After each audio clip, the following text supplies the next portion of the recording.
Hello, everyone, and welcome to the 2021 Idlewild Open. Terry Miller, the Disc Golf Guy with Disc Golf Network. I'm going to talk to Ricky Wysocki first today for our press conference. And Ricky, we were just debating whether or not you should even be here. You kind of have a current trend. You said the last two times you weren't able to make the press conference, you went on to win the tournament. Do you need that extra practice? I don't know. I think that may be it. I think skipping the press conference gives me extra time to practice on the course. I'm not really sure. But, yeah, it seems to be turning into a trend. I missed Preserve, won that, and then Ledgestone, co-champion with Calvin. So it's turning into a trend, I think. But I'm hoping I can break the trend this week and win it, even though I did a press conference. So hopefully that's a better trend. Give everybody some press conferences and get a win. Well, we appreciate you joining us here.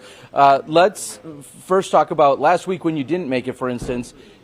You were trying to play a new course, the Northwood Black course. Obviously, that was one of the main staples of last week's tournament and the conversation. You had to get in more time out there.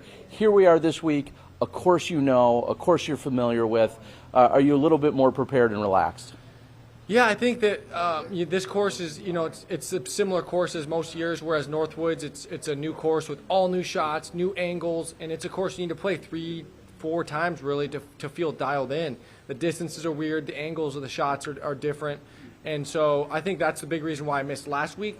And this week we know what we're getting out here. It's still a beast of a course. I think it's probably pretty comparable to Northwoods as far as how wooded it is, the shaping of the fairways, the landing zones, and all that stuff. So it's a similar style of golf. We've just played the course, and there hasn't been too many changes because it's just a solid course. It really doesn't have to change too much. So then I would ask, what do you feel like either you can take away from a Northwood Black or that you could add here? Like, if you had a perfect world of designing one of your favorite courses to compete on, what kind of elements are you seeing at either of these courses that carry over or that you'd like to see on maybe a private course of your own? Well, the thing about Idlewild is that a lot of people think, oh, it's super wooded and super challenging, which it is, but the beginning holes are open and windy too. So it's like the first, I'd say 4 or 5 holes are pretty open, honestly. So I think it's a good mix. There's hills, there's open. As much as everyone says it's just a super wooded course, they're really not super wooded until you get to hole 7.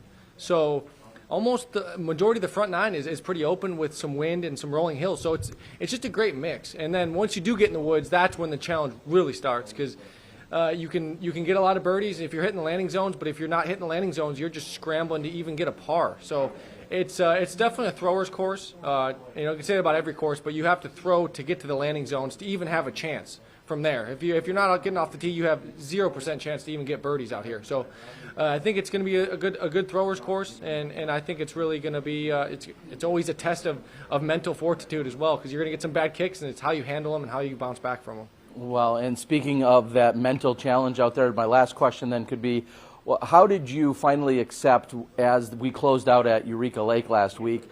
What was kind of going through your mind as we were closing out that, kind of crazy Sunday, finding out you were going to be a co-champion? What was that, and was that mentally taxing on you at all?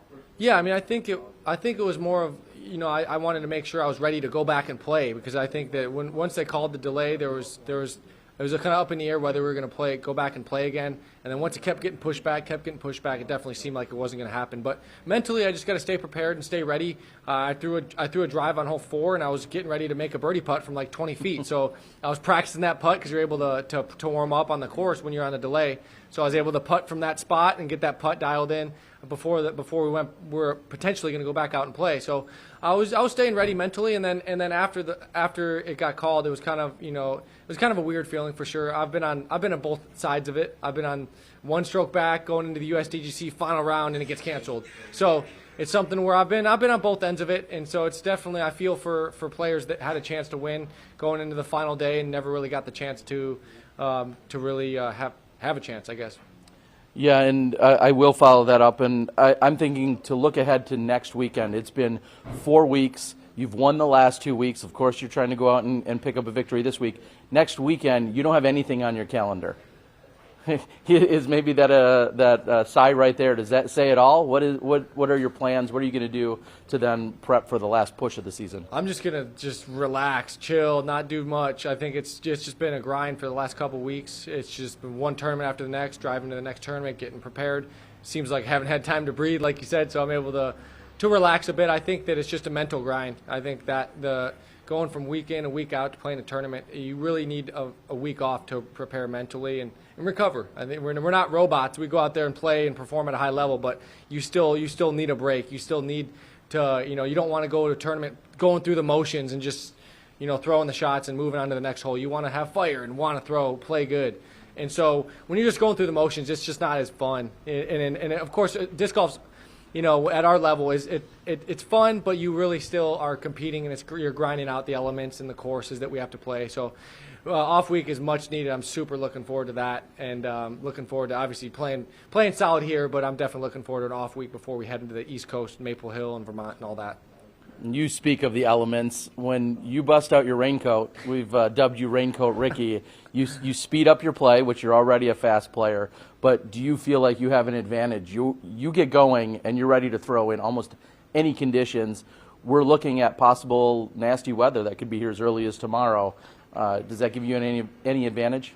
Yeah, I think you hit the nail on the head there. I play fast, and then I play even faster when I put a raincoat on and it's raining out, just because I like to have my grip. I'd rather sacrifice my routine and get a nice solid grip on the disc, as opposed to sitting there going through my routine and getting my disc wet and not having a full control of the shot. So I feel like I have a good game plan for the rain. It's challenging no matter which way you look at it, and it's something to where the course is challenging as it is. You add the rain on top of it, it's going to be real interesting to see some of the scores come in and to see how people handle this course in pouring rain, because I don't think we've really had that happen in a couple years. So it's going to be a challenge on top of a challenge with the conditions. So it's going to be exciting. I think I got an early tee time, so you never know what can happen.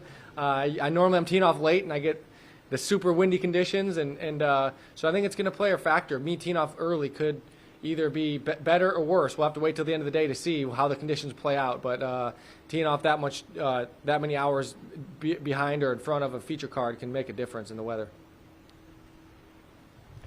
Hey Rick, this is one from Mahmood back in Milwaukee. You had a really strong start. You had a little lull in the middle, and you're kind of back to where you were at the start. Does it feel like you're back to where you were at the start, or is it a different feeling, or you're just rolling in a different way? Yeah, I mean, I think it's you go through a season and you find parts of your game that are working. All your putts are going in at one point. Then you kind of hit a slump. Then you come back, and so it's just part of a season. I mean, you can't expect to just, as much as I'm playing solid and I'd love to play at a high level and that's what I'm striving for. That's not how sports works. You don't just play perfect every single time. Just because you do it once doesn't mean, there's high expectations for myself, but for the fans as well. But sometimes it just doesn't work like that. So nobody's immune to bad breaks and things that happen out on the disc golf course. And so I think that, I just went through that. It's not like I was getting unlucky or something. That's just, law of averages. I'm not going to have great breaks and make every putt every tournament, but as much as I do that and play at a high level, people have higher expectations, I guess. And I do, like I said, for myself as well. So it's just more of a law of averages is a good way to put it, because, you go through streaks and some of them are high, some of them are low. And if you can overall have solid finishes even when you're not having your best game, that's super important. Does it take time, and how long in your career does it take to get to a point where you can answer a question that I just asked like that, where you're like, yeah, there's highs and there's lows, and you just seem to have a very you understand it now, it seems like. How long does it take you to get to a place like that? Yeah, I think it's just like anything. You grow as a player, and you learn you've been through the highs and the lows of, maybe your game's not working and firing on all cylinders. Your swing may be off, your timing may be off, your reach back may be just a smidgen off, and you're missing your shots a little bit. So you go through that, you learn to when you're off a little bit, you learn how to make in-game adjustments to where even when you're off, you can get through the course, you can still get birdies and scrap around the course. And so if you can do that, if you can maximize the potential that you may not have your best game that day, and come back tomorrow with maybe a little bit better form, go to the field, work something out with your swing. And so that's the most important thing, is being able to make in-game adjustments even when you're not playing well, because it's easy to go out there and with good form and just execute shots and kind of go through the motions. But that's what really defines a player, is when you can get in a slump and still manage to like I said, have good solid finishes, because your swing dictates how you're gonna play, and it changes every day. Your putt may come off one day and everything's going in, the next day you're hitting low or hitting high. And so being able to make adjustments then is just that's the most important thing, and that's what I feel like I've gotten best at is making adjustments. All right, everyone, that's Ricky Wysocki. He's got back-to-back wins over the last 2 weekends. He's going for his third. Thanks for joining us, and best of luck to you. Time to break a train, guys. Press conference, Idlewild Open. Let's get a win. Thank you. Let's see it.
Joining us now is our tournament director, Adam Jones. And Adam,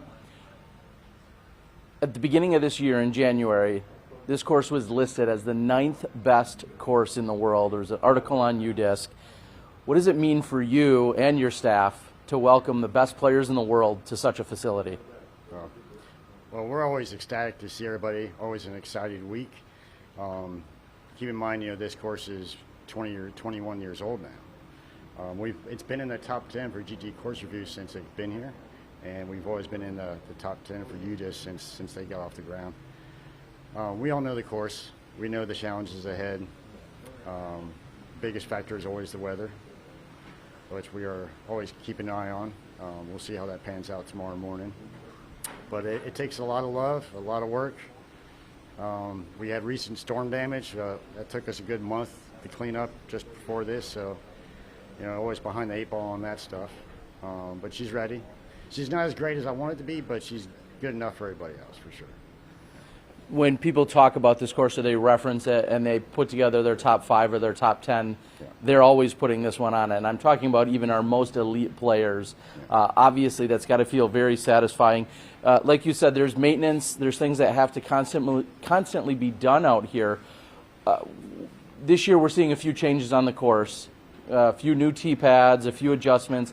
I feel like hole 17 specifically is probably one of the biggest ones that jumps out. But give everyone a quick overview of what are some of the major changes that we're going to see this week. Yeah. Hole 17 was probably the largest change. New tee pad, but forward. But we're going to have every division, or both the men and the women, play this one this year. It's roughly 287 feet. Gives it it's more of a par 3, obviously. The main issues were there was a lot of flukiness with how much that creek OB comes into play. You tend to see a lot more OB strokes than you feel the hole should be providing. But the long tee, the original tee, was actually more of a safety issue. Being the close proximity to 15, or the long hole, there was a lot of shots that would bail out to that right side and come right across that tee pad. There was a few times where I was ducking on that. So for safety was paramount for all the players, and so far we've had a lot of good feedback. A lot of people are enjoying it. That was one of the 5 new concrete tees. We added 2 forward tees for the women. These are on 7 and 15. They are basically designed to help the women actually reach the intended landing zone. Before that, they were just splattering the hillside with terrible footing, not giving them an actual opportunity to actually score well on the hole that they should. And the other 2 are just replacing tees that were not very favorable. The KY gap hole in particular, it was slanted, and now it's level. And all the new ones are 6 foot by 13. So slight increase in size. So the next couple of years, we got plans on replacing and modifying a few of the others, just general improvements to make it even better. And from what I've gathered, it seems like the emerald ash borer is the #1 challenge out here. I mean, as we know, invasive, it comes in and it just destroys trees.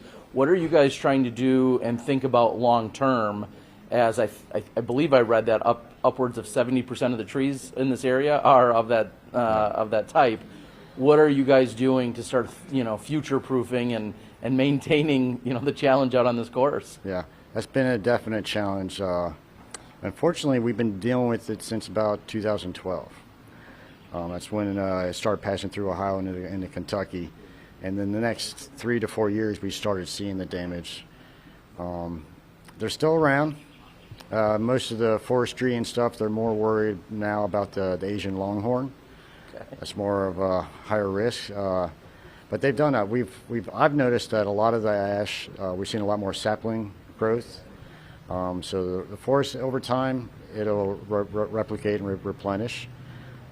They've done certain things for treatments on certain trees that are key to certain areas, but it's costly. I mean, to constantly treat that tree to make sure it doesn't get infested. Other than that, it's eradicating the dead stuff, getting out for safety. This park, it was widely diverse of many species, but ash was a key component to several holes. We lost some key trees here and there.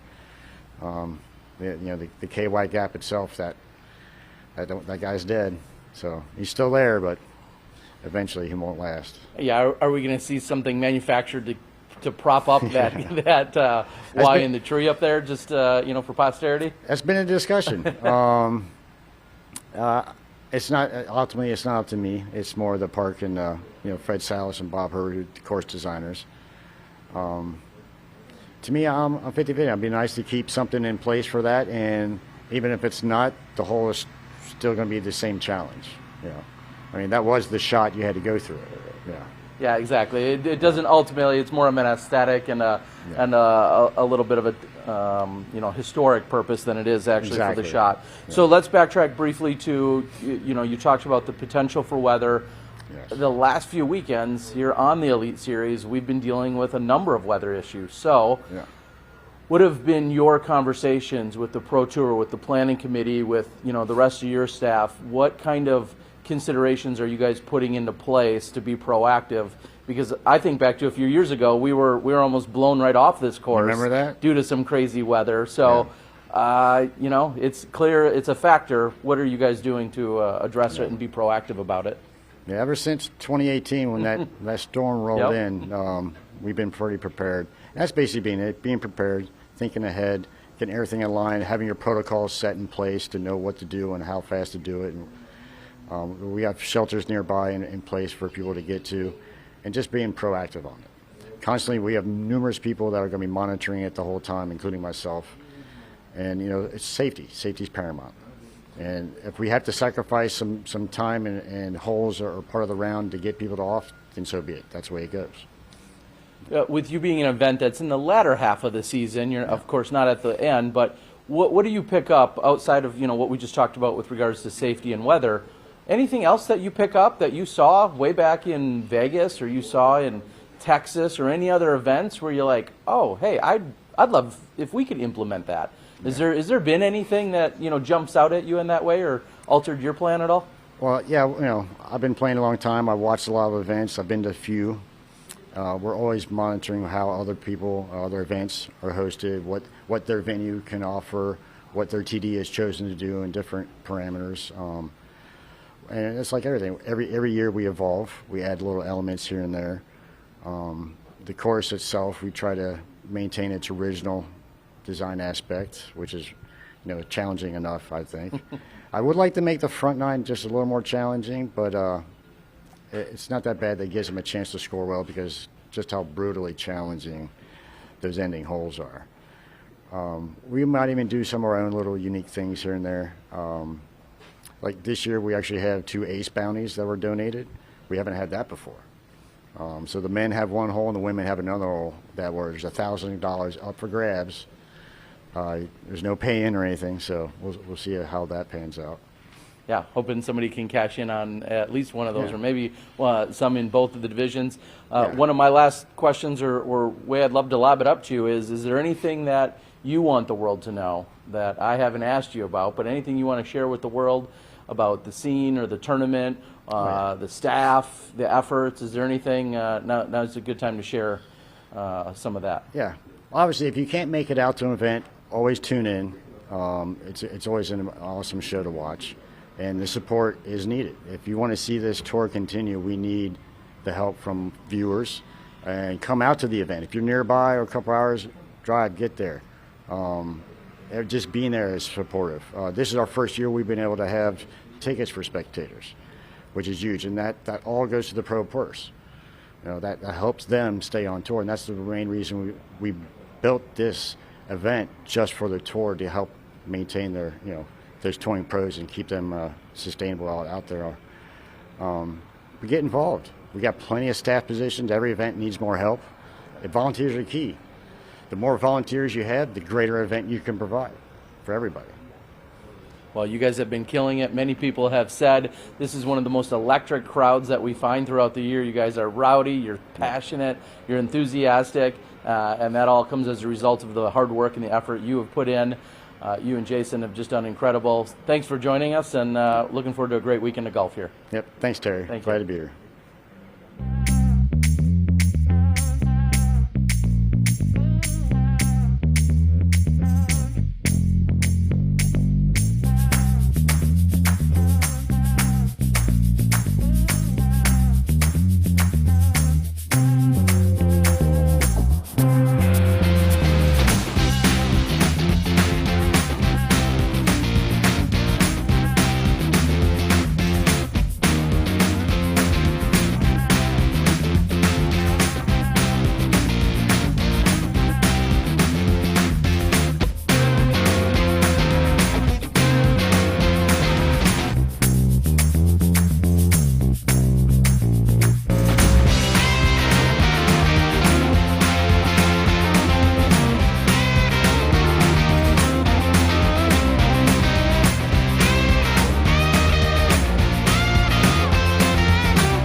Joining us now is our 2020 Idlewild Open champion, Ellen Widboom. And Ellen, the feels, the vibes, the emotions, your biggest win.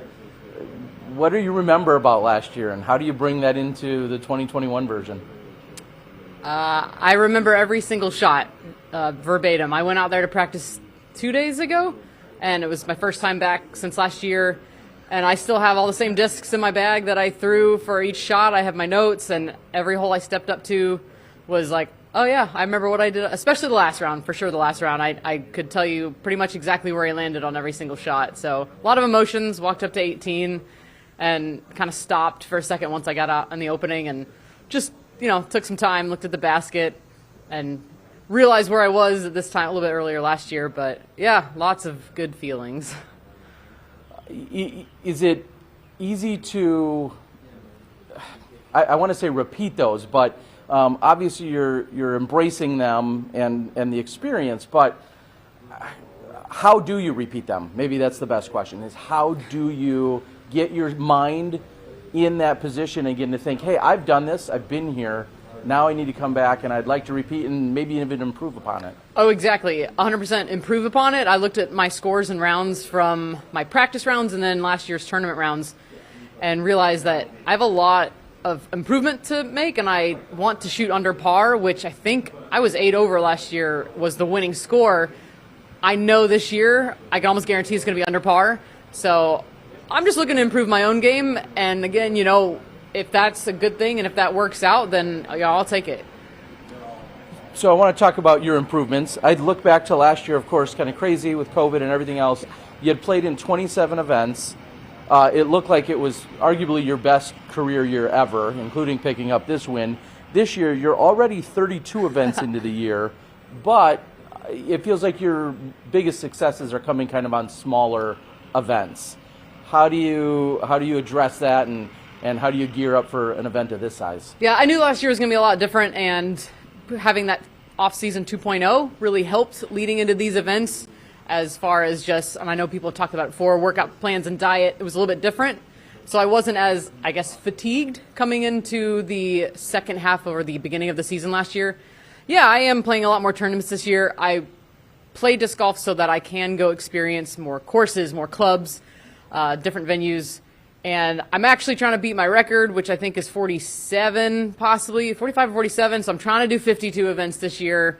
I'm on track to beat it. I got one tournament a weekend. And yeah, I skipped a couple Pro Tour events, but that was more so I had kind of hit a slump, especially with my putting.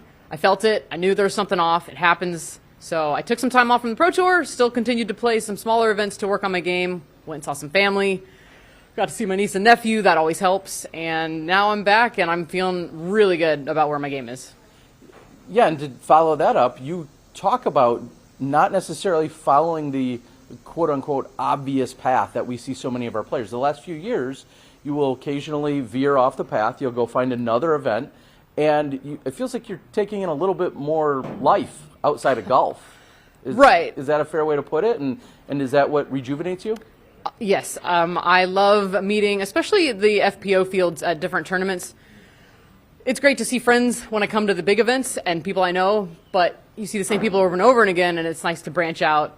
And then it's also showing face at other events, and my sponsor they're okay with me hitting a couple random events, as long as I hit a couple of the bigger ones. But yeah, they're perfectly fine with it, and it resets me, and even just playing different courses and not playing the same courses over and over, which they're great. But for me, I like to have a break in between the big events. You said that you remember almost everything you did last year, especially during that final round, and you can go to your notes. Your notes have a few changes, maybe an eraser mark or a strike through here and there, because we've seen a couple of new tee pads. Right. How do you feel about the changes? Does that make things easier for you, actually? I love the changes, for sure. I practiced 17 or the course this morning and went to 17 and almost aced it. So it's kind of like giving you that freedom to go for it. You're punished kind of if you do, but maybe not. There's no drop zone, so you're right there by the basket. Yeah, I like the changes, and also have been incorporating more of a backhand over the past year. So I am feeling more confident on different shots, but pretty much relying on the sidewinders through the woods to hit those lines, yeah. Hey, and speaking of your backhand, last year when you were in first, I believe Sarah Hokom took second.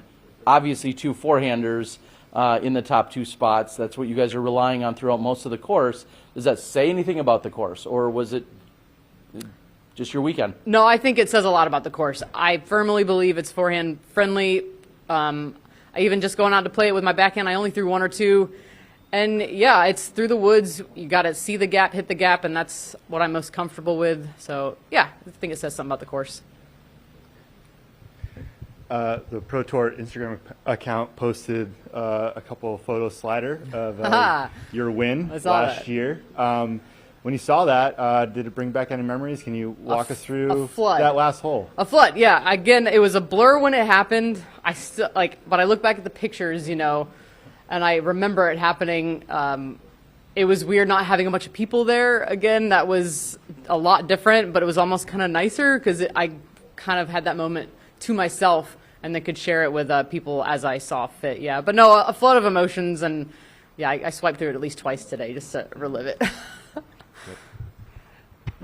My final question for you is, what would it mean for you to defend the title? Biggest event you've ever collected, and now you're here with that tall task. What would it mean for you to defend it? Oh, man. It'd mean everything. Like, I know I can do it. I know I have the skills and the shot selection. Yeah, it would be huge. I think Idlewild, there's a comfortability, a familiarity here. It feels like home. I walked out to the course, and I belong here. So, yeah, I think I can do it. All right. Well, we wish you the best of luck. Thanks. In her title defense, this is Ellen Widboom. We'll see you tomorrow. Thanks, Terry.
Joining us now is our 2020 Idlewild champion in Eagle McMahon. And Eagle, I'm going to lead right in with, what would it mean for you to defend your title here at this challenging course? It would be absolutely awesome. That's definitely what I hope's on the menu. That's what I'm going to be ordering. Let's see if they have it in stock, though. But yeah, it would be really cool. Last year I won D-Glow and I won this event back-to-back. So kind of my main goal, even before the start of the year, was I want to defend D-Glow and I want to defend Idlewild. So I got one of those checked off. So let's try to check off the number 2. Yeah, and you're actually leading into where I was going to go with it, talking about those back-to-back performances last year. Also, those were kind of surprises to you in some way. You made the last putt, and then you found out you were champion. Mm-hmm. What is it about that game plan? Are you still sticking to the, head down and just playing golf and worrying about the scores later? Yeah, I think for most people, that's a really great technique to use, because what it does, it doesn't put you against the player, it puts you against the course. And really what disc golf is all about, in my opinion, is the challenge that you give yourself. Like, if you're competing against other people, I believe that your head's not in the right place. Of course, I probably fall victim to playing against other people at times without even really trying, but when I am playing my best golf, it's me against the course, knowing what I am capable of and executing accordingly. And you say your best golf. Last year you picked up the 2 biggest wins were those that we just spoke of. This year you've been on a heater. You've been playing very well. You already have 4 Pro Tour wins. Do you look ahead? Do you start thinking about what that means in the totality of the season? We know Paul McBeth, for instance, has set a record at 6 Pro Tour wins. Are those goals? Are those things you're thinking about? Definitely would be nice. Looking forward, I'm kind of strategizing, thinking, if I can play my cards right, maybe pick up, 1, if not 2 more. A win is not easy. You have to be playing well all weekend. You got to put in 2 great rounds, and then plus another, grind. I think the final round, if you're in a winning position, almost doesn't even feel like standard disc golf. You really kind of enter a different mindset. So that final day is always extremely stressful. But if you come out on top, you're very proud of it later, and it builds confidence moving forward. So I've done it 4 times this year, and I've been in positions the last 2 events. Unfortunately, Ledgestone got short, and I didn't really get a chance. But I definitely feel comfortable out in the course this year, and I'm looking forward to this event. And you just said stressful final days. Well, backtracking just a few days to Ledgestone, you didn't have the opportunity to finish out that round. What kind of went through yourself mentally as you were processing it throughout the day, whether it was where the scores were at or how far in you were? What was kind of your mentality as that day unfolded? I took the last day kind of as I normally take a final day. I did my morning warm-up. I was just trying to get into the correct headspace, and I felt like I had a chance going into the final day, and I didn't get off to the best start, but Ricky or Calvin didn't either, and there was a lot of golf left to play. It was anybody's game, and it's kind of a name in the hat who would have won. It's kind of really hard to say, but having that chance would have been really great. And my goal this year is I want to win the point series, and it kind of really hurt me that Calvin and Ricky both won because they both got 100 points, and I'm trying to chase down both of them. But I have some good statistics now. I have 8 counted, and one of my events counted only is worth 1 point because that was a bad finish at Waco. So if I can get another podium finish, that's going to push me up pretty high. So I'll be competing with either Calvin or Ricky for the points title. Is that something that's new, that you've actually set that specific goal? Obviously, we know you want to perform well throughout the year, throughout all the Pro Tour stops, but having your eye on the prize of points leader, is that new this year for you? It's always been in the back of my head. In 2018, I won the National Tour Point Series, and that's a great title to have under your belt. when I hang up the disc golf bag, it'll be cool to say I won the national tour. And as the pro tour grows more and more prestigious, I definitely would like to have that title as well. So that's something I'm really focusing on. I really wanted to play all the pro tour events, but unfortunately I couldn't get to Des Moines due to some stuff in my life that was going on. But I think with the way the pro tour is set up, I should still have a few more chances to put in some good finishes to maybe have that title. Some people were talking about last weekend and the skills and the challenges all required and presented at the Northwood Black course. And then there was almost even a joke of like, well, now we're going to Idlewild. Is this course look open or easy compared to what you were playing at Northwood Black? How do you compare the two, and what are you taking into the game plan? Yeah, I've definitely noticed that and made that joke coming out here. I was like, dang, it looks like wide open. But, I fully respect Idlewild's fairways. I'm not saying it's easy. Idlewild would probably be pretty mad if it hears that. So I fully respect the difficulty of this course. But, it's definitely, we're prepared for this course. And I think, they cleaned it up really nicely. It looks beautiful. Hopefully the humidity dies down and the heat over the next couple days, because it's really hard to even get a grip on your disc out there. But I think the temperature dies down maybe around 10 degrees. So I'm looking forward to this week and a little cooler weather. Looks like we got one more question for you, or a couple of them. Hey, Eagle. This is Anthony Michaels from Ulti-World Disc Golf. You were talking about that preparation, and there's some inclement weather coming in this weekend, or so it looks. We saw you playing in some similar weather out in Portland on that last day, and where you got that wind. How is your preparation coming into this? Is it disc golf like usual, or are there things that you're changing? I have my game plan. I know exactly what to do on each and every hole, and it's kind of really comes down to trusting it, because we've been on tour playing back-to-back weekends for the last 3 weeks. This is the 4th week. So at this point, you kind of have to rely on your game, and sometimes you might not be as comfortable as you would like to be in practice because your body's starting to fall apart. Throwing all these courses back-to-back, it kind of takes a toll on you. So you really have to kind of prioritize resting and having faith in your ability. But my game feels good, aside from some aches and pains that are starting to slowly come on. My mind is here at Idlewild. I'm trying to defend that title, and going to push to the best of my capability. Speaking of that comfortability, Ricky labeled this course as a true thrower's course. What aspect of your game are you really going to be honing in on ahead of the weekend? Definitely my forehand. It allows me to hit gaps a little easier, and a lot of these holes shape up really nicely for a straight distance forehand, which that's kind of my specialty. So I'll be relying on that shot and just hoping to find some good spots in the fairway to get easy up and downs.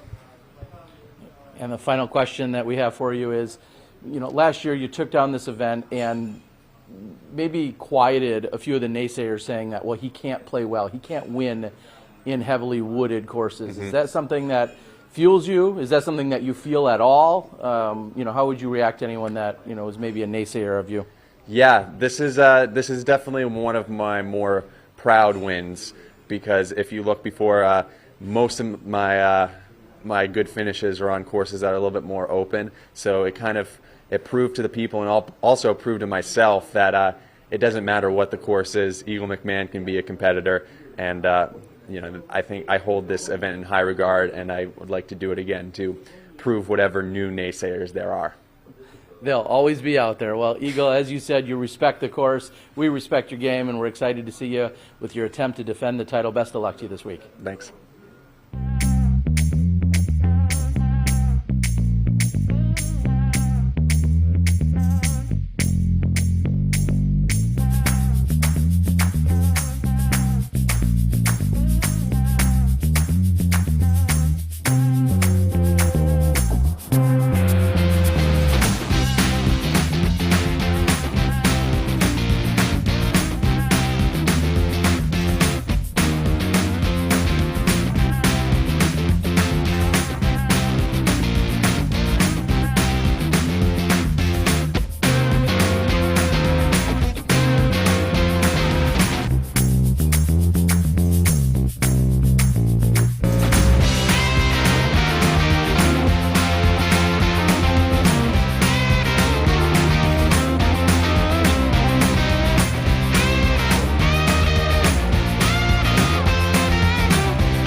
Joining us now is Chris Dickerson. And Chris, first of all, good to see you here. Good to see Let's talk a little bit. You had a challenge or two with travels, with road life. Is everything good? And maybe share what some of those obstacles were this week. Yeah, so about halfway here, it's a 4-hour trip from Peoria, or a little bit short of Peoria to here. Halfway through the trip, the truck busted a fuel line, and it was just pouring diesel out from under the truck. We stopped at a rest stop. Madison Walker picked up Brittany and our dog Sam because the tow truck company would not allow dogs. So we were lucky enough she was driving through. We were hoping there'd be a couple people leaving after us, so they'd be coming through the same route. So she rode with them. I rode with the truck, the camper, and the tow truck driver here. And ultimately, it looked like even yesterday you were still dealing with trying to get things fixed, and transportation, is everything set so that you can get to where you need to be? Yeah, we've still got a rental car now. However, I talked to the shop we took it to. They said it should be ready to pick up this afternoon, so we'll probably do that after this. So in some ways, almost a little fortunate that it was a relatively short trip between these two events, although you're coming off of a 4-day week. Now you're going to go back into the woods and have this very challenging course. Are you prepared? I mean, just all that extra drama and work and challenge, are you fully prepared to take on this weekend? Yeah.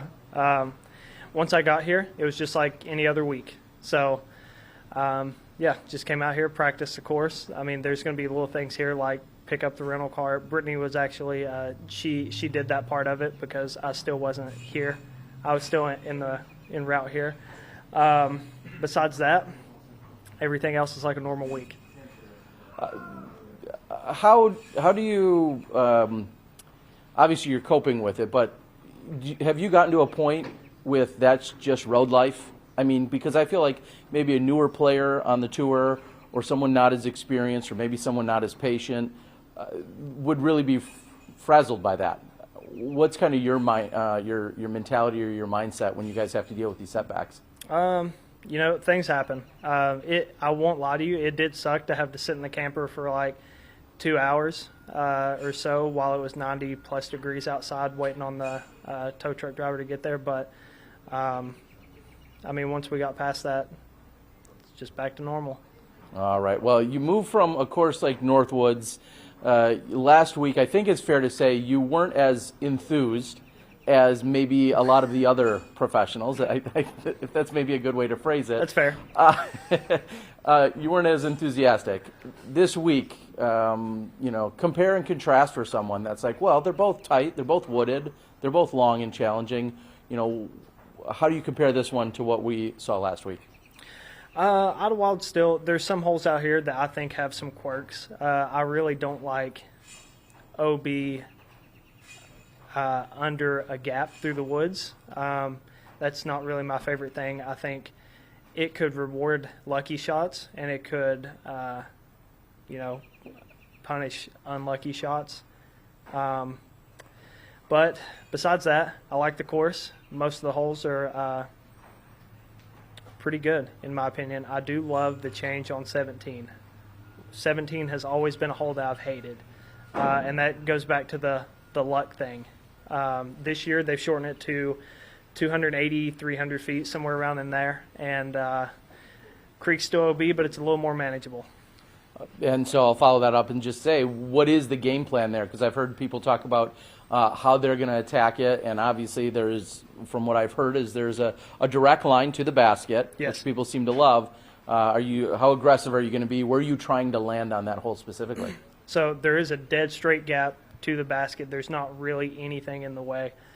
My play is going to be lay up a little short right of the green and leave myself a 40, somewhere around that distance putt. Because at first I did think, why don't I try and put it on the island? Why don't I try to ace run it and see what happens? I did actually throw it a little too far and ended up inbounds behind it, and I've also hit inbounds behind it and rolled into the creek. So it's a good theory if you cross the green, but if you cross the green too much, you're going to be taking a position from a little further away, putting for your par. And fair to say it would be situational come possibly Sunday afternoon. You may be in a spot where you say, hey, I have to run this. I'm in that kind of position versus, just laying it up and sticking with your game plan. Yep. So to kind of tie all of these last few questions together, what design elements do you get really excited about? If a TD sat you down and said, hey, we really want to tailor a tournament for you and things that you like, what would some of the design elements on the course be that would really excite you? Goodness. I'm just a huge fan of good hole design in general. It doesn't really matter if it's open or if it's wooded, or even if the whole course is just a mix throughout. As long as it's good hole design, as long as there aren't weird angles. We saw a few of those last weekend, and they led to backups, as I kind of predicted. But, as long as the hole's set up for the kind of disc that we're throwing and not the disc that were, a few years ago. And one of my final questions will be, you're a guy that's playing almost every single weekend. Rarely do we find you taking any time off. Mm-hmm. It's been a long grind for these last few weeks. We have yet another push to close out the season. Are you playing next weekend? Are you thinking about taking off? And I know you got to get through this weekend first, but what's kind of the mindset for these next few weeks? Yeah. I would like to play next weekend, but we are going to take the weekend off. We're going to take the truck and camper home and pick up the car, then head up north. So the northern loop isn't really one that we take the truck and camper on. Mm-hmm. We've got a few places that we stay up there, so we just pack the car up and head up that way. All right, looking forward to it. We've got a few more for you. Hey, Chris. Anthony Mikos, Ultiworld. Hey. Coming out of Tennessee, this is one of, if not the closest DGPT tournament to your area. Yeah. Is this a course that you frequented, and what's your comfortability level with Idlewild? That I frequent this area? Yes. No, the only time I come here is whenever we have a Pro Tour here. I hadn't been here before then, and I haven't really made a special trip here. For me, it's like 5.5, 6 hours away. What is your then comfortability level with the course now at this point in the stage of your career and your feeling going into this weekend? Yeah, I've had some good finishes here. I've also had a little bit of rough finishes, but overall I feel good with the course. Looking forward to it this weekend. All right, thank you so much. Yep. All right, Chris, coming in, I guess we have one more from the booth, and it says, I think this was your birthplace. Here in Kentucky at Idlewild? Yeah, right here off of hole 7. Yeah. Is that possible? No. Okay. All right. I'm sorry. I'm trying to get clarification on exactly what is being asked here coming in from the control center. Nickname Sunday. Oh, okay. I apologize. I'm totally misreading that. The birthplace of the idea of Sunday Dickerson, as in you may or may not be performing great for the first couple of rounds, but on Sunday you show up and you always are putting on a show. And it looks like we're going back to this might have been when that first started. Does that sound familiar, and is it more eloquent than the way I just asked it? So it had a little bit to do with this tournament last year. It fed into it. The birthplace of that was actually D-Glow last year. I came in from either second or third card and finished one stroke behind Eagle. And then it seemed like the next couple tournaments I did a similar thing at Ledgestone, and also here I came in from maybe third or fourth card to finish second. So yeah, it definitely ties into it, and hopefully I don't have to come back. Yeah, hopefully you're not making those pushes and you're already here, and we're watching you from the beginning of the round. Yeah, hopefully I have those kinds of rounds while I'm in the lead or competing for the lead. And I'm just going to also let you know that really jacks up Mo in the control room. When you're making a push from a few cards deep and we've got to shuffle extra cameramen around, he'd like me to probably share that. So just be where you need to be to start with. Yeah. Don't want to, pressure him too much. Exactly. All right, well, Sunday Dickerson may or may not be here. We're hoping to see him earlier in his position already. Best of luck to you this week, buddy. Thank you.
Joining us now is our 2012 world champion, and Sarah Hokom. And Sarah, looking back throughout the previous few years here, you've had some really solid finishes. I think I counted 3 runner-ups, including last year.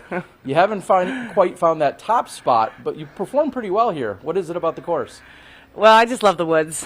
You know, anytime you get to shape lines and give what the course, try to take what the course gives you rather than just getting to throw whatever, is a lot of fun for me. So it's really easy to keep my mental game in check.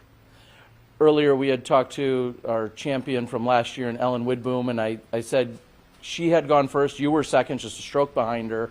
Obviously, both predominantly forehand throwers. Does that say anything about the course? How the course lays out, sets up? Is there anything about the course and your forehand? Certainly, there's several of the shorter holes, notably 9, and then also the new 17 plays very well to a sidearm.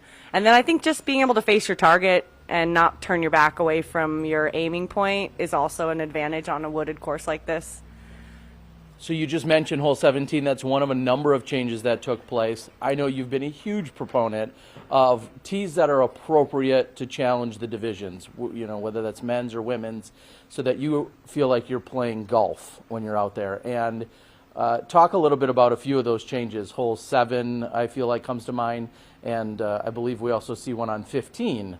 Yes. Kind of break that down from your perspective and what your thoughts are when you arrived at those brand new changes. Yeah, I really like the change on 7. It kind of opens up the gap just a little bit, but still requires an anhyzer to get to the landing zone. So I think it keeps the integrity of the hole. It's still a gap shot with an anhyzer, but it's short enough that we can actually get up to the area where it's flat. And because otherwise most of us were landing on that steep side hill because we just couldn't quite crest the hill. So it's going to give us that opportunity to land on that landing zone that's a little bit flatter and grassy and less roll away potential from roots and things.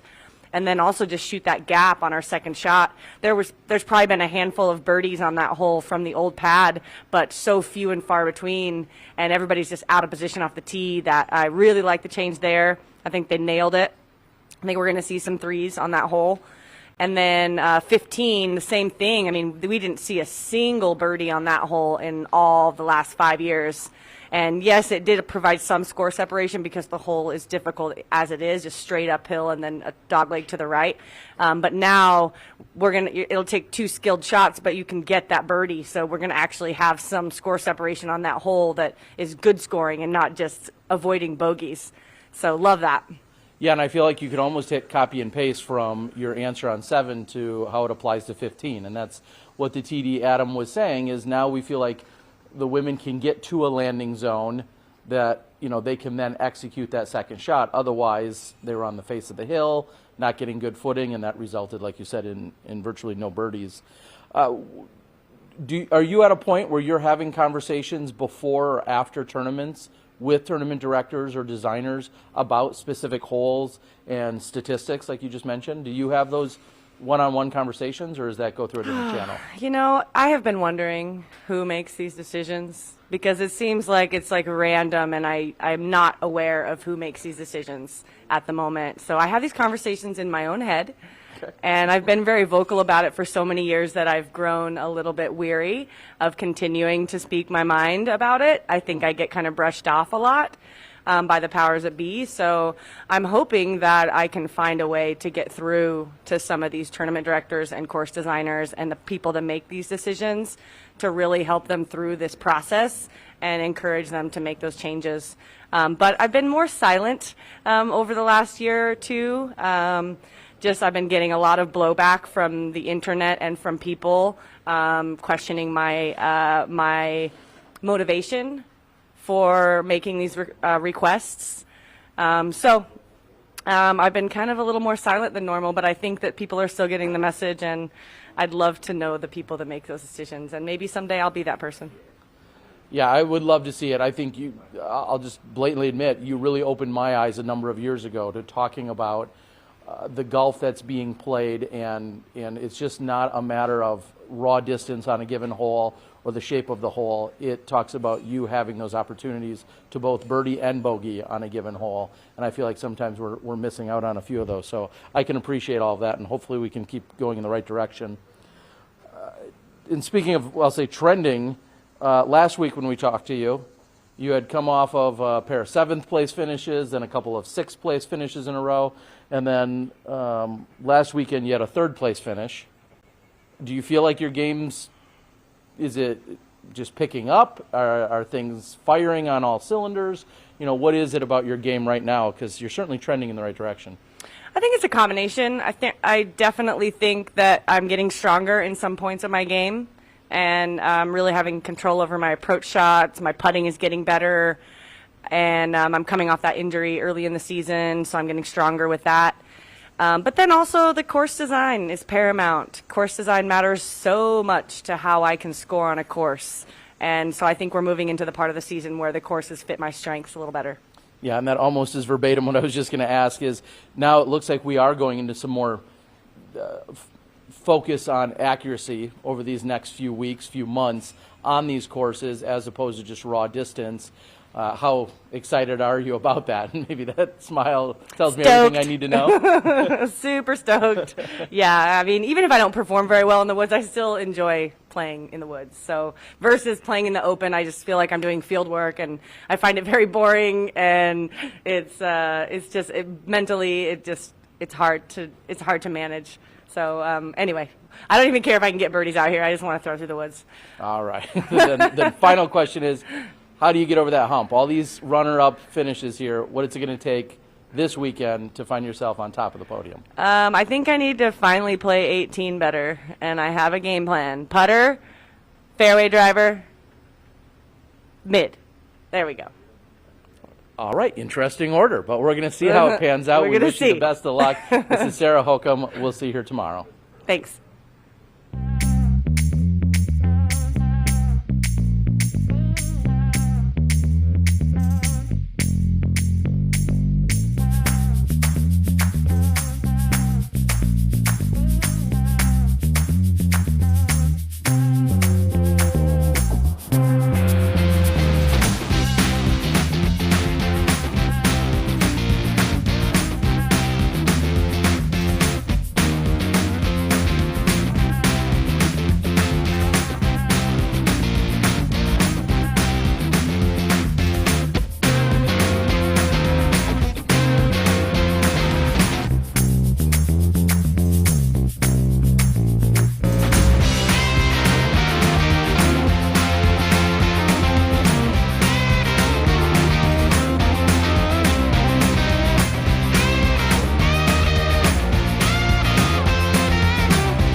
Joining us now is Kyle Klein. And Kyle, just before you took a seat, I asked how you're doing. You said hot and tired and ready for a nap. Yeah. Does that summarize everything that's going on right now? Are you ready for the? And are you ready for this weekend? Absolutely, a little bit of both. Ready for a nap and ready to attack this weekend for sure. A very dramatic finish to last weekend. Let's just walk through it for a brief moment. Of course, a lot of conversation, and we have to think about weather conditions for this weekend, so it does tie together. But walk us through some of your emotions and what was going on with you last week as you started out the round 5 for 5. I started 5 under through 5 holes, and I heard the rumor of them calling a weather delay, and that just kind of put in my head that I'm gonna have to try to get as many birdies as I can. And then we teed off on hole 6, and then they called it, and all I could think was this, man, it's going to suck if I can't play the rest of this round because I was playing really well. But then I kind of, as I saw the storm come in, all the lightning come in, I thought maybe it's best that we don't play. And in the end, I think Jeff Spring and Nate Heinold made the right choice by canceling the round. And I'm going to say at the young age you're at and the early goings in your touring career, I feel like as disappointing as that might be, you're handling it with a pretty level head and a lot of maturity. Where does that come from? How did you get your mind to wrap around the disappointment of not being able to play that round? In my mind, I just thought player safety is the most important thing. It's like I could be selfish and complain and want to go back out there, but in the end, complaining's not going to do anything. Whining's not going to do anything, so I just thought, it's probably for the best. It's best that they do the right thing and no one gets hurt. I feel like you should be giving some speeches at players' meetings possibly with that mindset. I love it. This week also in other news, we see your player rating continue to rise. Went up 3 more points. You're up to 1038. What kind of emphasis do you put in your player rating, and what does that mean to you? I think my player rating, for me, it's more of just a timeline. For me, just to look at where I've been and where I've came from and where I am now. And just kind of use that to gauge, like, this tournament I was this rating and played this way, so I can compare it to how, like, I've played previous years and this year, and even going into next year. One of my favorite takeaways from last weekend is after you played the Northwood Black course, very challenging out there, you made a social media post essentially saying that was bad or terrible and you're going to improve on the next day. You come back the next day and you shoot the hottest round out of all of the professionals on that course. What were you thinking as you laid your head down on your pillow that night? Did it sink in what you had accomplished? Yeah, for sure. Going into that round, I just thought yesterday I got 2 bogeys and I kind of just took the fuel out of my fire, I guess. And that's something you can't do on that course. You got to keep pushing like every hole. And I got back-to-back bogeys that just kind of deflated me. And, just not the right thing, but stopped caring. And you can't do that at that course. Yeah, that course will chew you up and spit you out whether you care or not. What is it about your game that you feel is most dialed right now? Making any adjustments, putts, drives, forehands, backhands? Is there anything specific that you feel like you've really got dialed in? I think my putting in general, but mainly my Circle 2 putting, has been coming together really well lately. And I've noticed I'm making a lot more of them, and I'd like to keep that going. And speaking of your success from Circle 2, do you feel like that frightens or intimidates or changes any dynamic on the card if you hit a long putt from Circle 2? I mean, kind of that famous big putt phrase that gets thrown around. Are you ever thinking about that? Like, hey, if I can this, that might put a little extra pressure on one of your card mates? Not really. It's just kind of, if you watch someone make a good putt or a big putt, it's just kind of saying, hey, I can do that too. And if someone makes one in front of me, it's the same thing. I'm like, oh, they got a good putt. Good for them. So I can do that too. You ain't scared. It doesn't faze you. All right, we've got a couple more for you. Hey, Kyle, this one's from Mahmood. Kyle, you have the highest average cash at Elite Series without a big win. Is there feeling like there's something, something's about to pop off? Is something coming, or do you feel? I would hope feeling so. That? I would hope. I'm feeling it, but is it going to happen? I hope so. That's really all I can say is that I hope, and I'm going to do my best to get one. You definitely reacted when I told you that stat. What was going through your head when I told you have the highest average cash without a win at an Elite That's Series? news to me. I didn't know that. All right. Well, we hope you can get your nap in, get all prepped for the weekend. We know you've been traveling and grinding throughout these last few weeks. We wish you the best of luck. Thank you. And as you said, hopefully you can get over that hump and find yourself your big first win here on the Elite Series. Absolutely. Thanks, Kyle. Yep.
us now is Paige Pierce. And Paige, coming off of a dominating performance last weekend, 11-stroke margin of victory.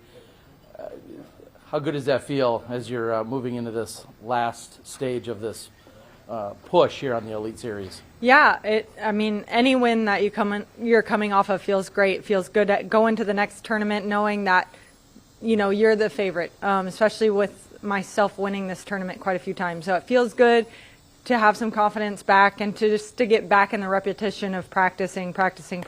And so, yeah, I putted well and I got off the tee really well. So that's what I'm really holding on to from last week. Yeah, and we saw that your performance was hovering right around 1,000 as an average for last weekend. You know, that was a number that was very much talked about by yourself and by a few others of trying to get to that goal. Is that something that is on the forefront of your brain right now in terms of where you're going with your rating, or is that something that you're just maybe waiting to naturally happen, or how much do you think about it? Yeah, I think about it quite often. I think about it during rounds. You know, like the last round, I have a significant lead, and it's something where I could play safe and just, you know, card pars and try to go on with an easy win. Where for me, I'm thinking I still want to put my foot on the gas because this round is rated, and I want my rating to increase. I know that I'm throwing the disc now better than I ever have before, so I know that I am getting better, and I want my rating to reflect that. Very interesting mentality. I would also then ask, is there almost a little bit more of a comfort of being aggressive, of doing whatever it is that you want? When you're sitting on a 6 or an 8 or a 10-stroke lead, is there just a level of comfort of like, yeah, I'm giving it everything and then some because I'm playing for a rating? I think there's a little bit of that, but what I really think, and I just kind of came to this realization over the last couple weeks, was that when you are playing aggressive, it's easier to make the shots. It's when you really commit, like a death putt. If you really commit to that putt, it's easier to make it than if you just kind of throw up a hope.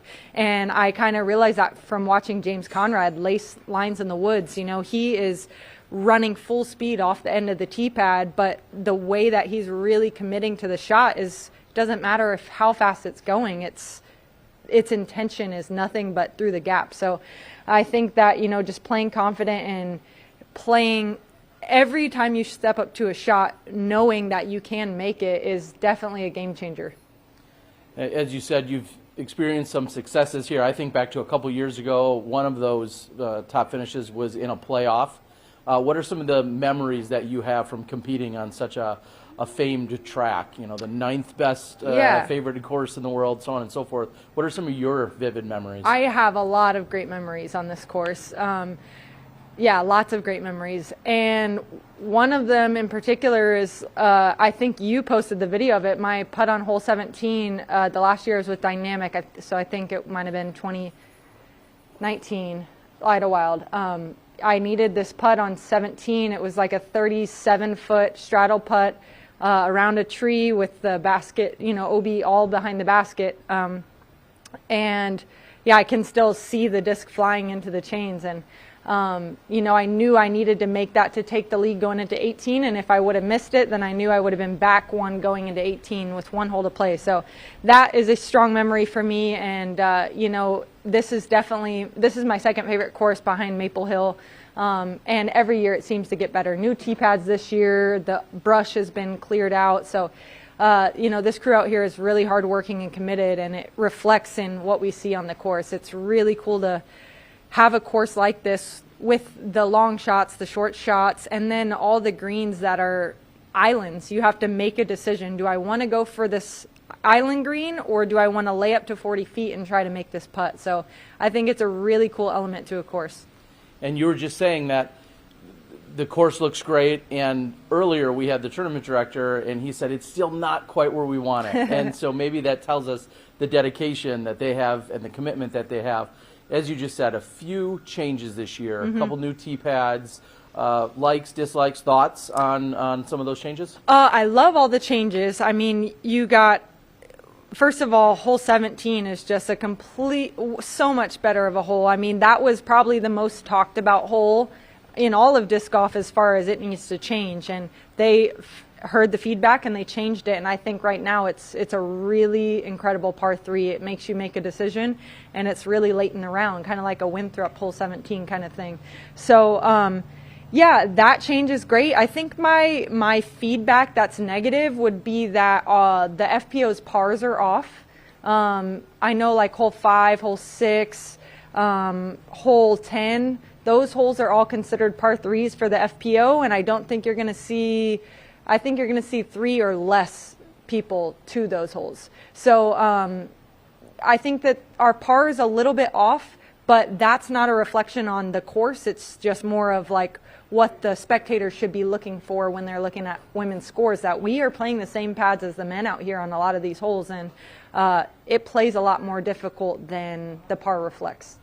As you said, hole 17, such a crucial hole. So to go back to that for a moment, you said you're forced to make a decision. We heard from Chris Dickerson, kind of his game plan.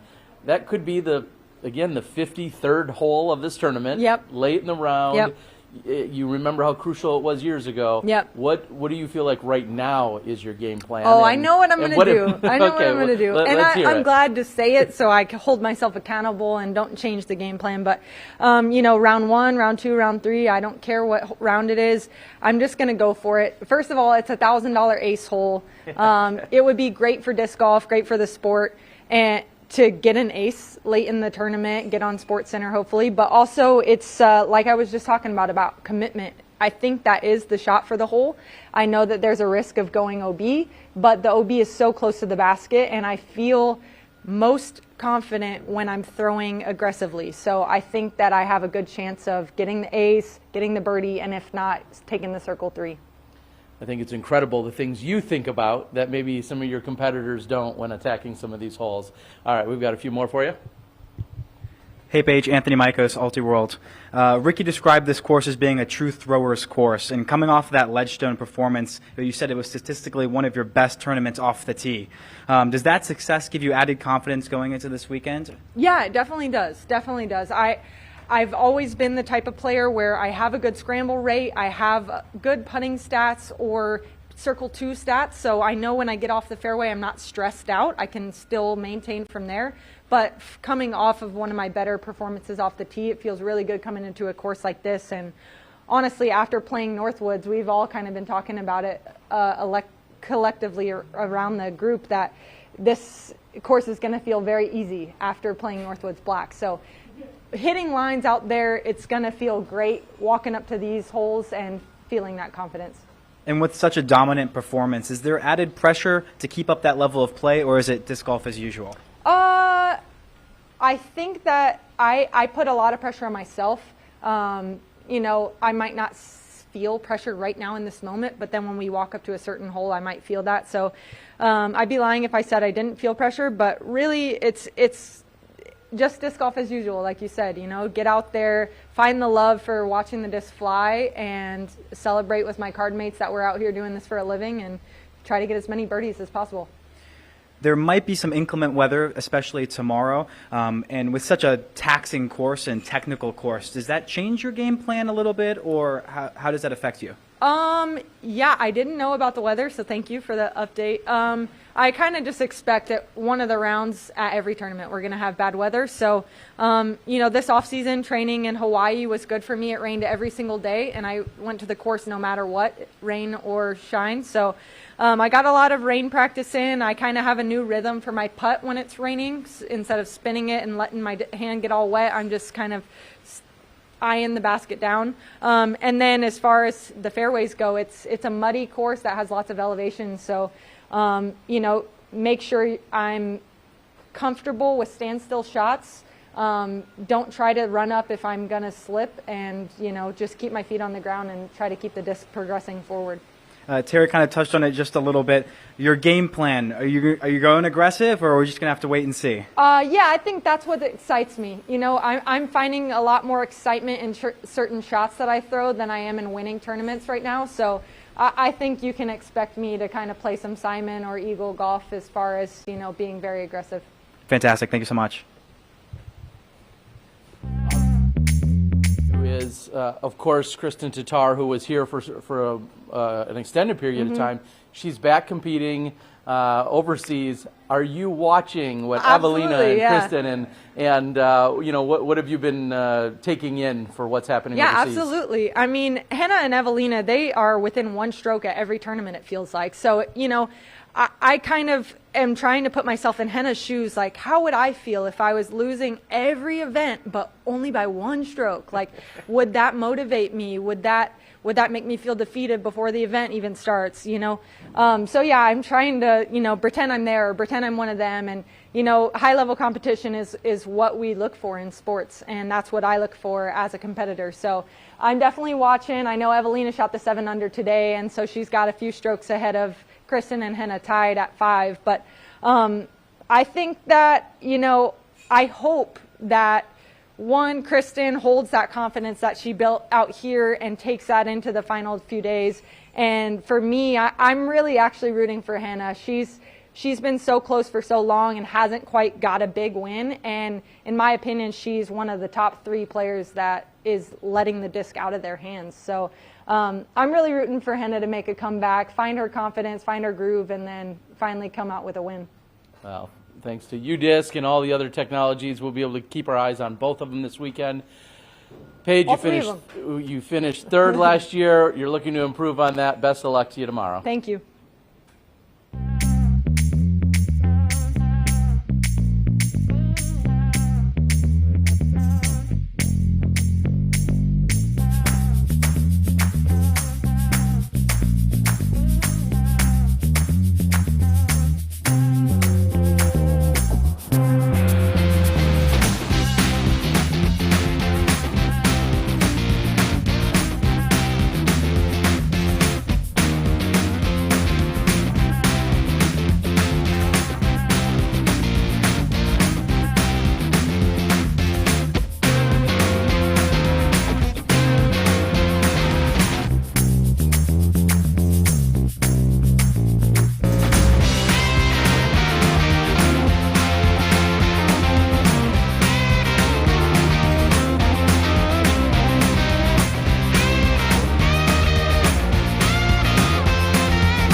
And joining us now is Trevor Harbolt. And Trevor, as we head throughout the various courses around the country, everybody's excited to come to their hometown or their home area.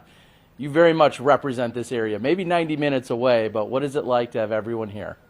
Man, this course is such a gem. It's been around for 22 years now, and it's finally getting this like love that it deserved a long time ago. So to have fans here from my home state and have family show up and friends want to caddy and getting all these messages about rooting me on is the most amazing thing, because this course has been my favorite course since I was a kid. So hands down. So I'm excited. Yeah, and one thing that I feel like has been a theme of yours for many years is you love woods golf. Oh, yeah. You love playing in the technicality that this course and others around here offer. Explain it to someone maybe who hasn't seen a lot of woods golf, or they're only accustomed to a certain style. What is it about the golf here and this overall style that you love so much? Hyzer Flip Central, man. I release everything on a little bit of hyzer, and then I like to throw a little bit of flippy stuff so it flips up the flat and then does what the disc needs to do after that. I like woods because I almost have an aiming point to where I need my disc to break or I need it to go left or right. In the open, you kind of lose that. You've got so much airspace that you don't really have an aiming spot, so you just kind of throw as hard as you can or things.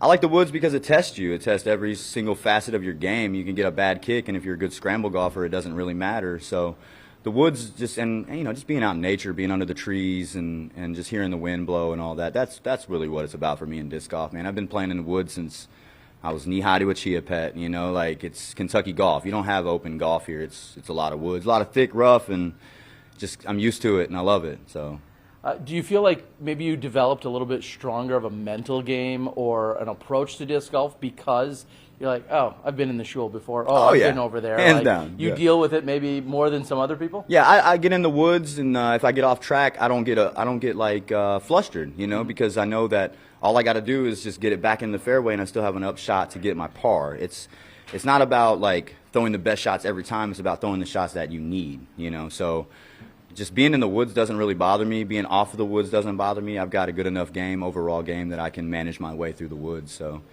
I love it here, man. I love everything about this place. And speaking of having a good game, I know you've been struggling a little bit this year. Talk about your injury, your hand, or anything else that's been, giving you these challenges that's maybe hindered you from performing at your best.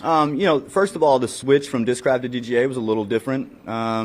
It's really not the problem for my game this year. I've really honed in the disc that I like, and I'm throwing good shots. I had trigger finger since last October in Myrtle Beach, and I got my second cortisone shot a couple weeks ago, and all the pain has subsided.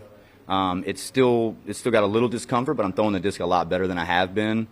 And not to mention, it was the first year that I've ever went to the West Coast. So playing all these different courses out there, not knowing the Frisbees as well as you want to, the elevation was different. So, that was a learning experience for myself, going out to Colorado and Utah and California and Oregon, and trying to push through adversity as best I could with the injury and learning new courses. But, man, right now I feel about 98% ready. I played the Skin Smash today, and everything felt great. So I feel really good now. It sucks that, the season was hard for me this year already, and I've had probably the roughest season of my career, but I'm home now, so I'm confident. I'm ready to go. Well, and that was my question, is where is your confidence? You say 98%. We're moving into largely wooded golf for the rest of the year. I mean, here and then, of course, heading up to, MVP, and we see at least one of the two courses at GMC, and then over in Charlotte and the rest of the year. Right. What kind of excitement does that bring? Let's go. Let's go. I'm off of these golf courses, I'm getting older. I can't throw as far as, say, Ezra Hold and some of these cats that are younger than me. So to get back in the woods, I feel like I got a little bit more of a chance to push my game to new heights, and I feel like I got a little bit of a chance to play well, because the woods I'm comfortable. So Maple Hill, Brewster's Ridge, I'm going to Main States to play Pineland, all these wooded courses. It's everything that I love in disc golf. So I'm excited. I think you hit the nail on the head when you said you don't necessarily have to throw perfect shots all of the time. You have to throw the shot that's needed when you're out here.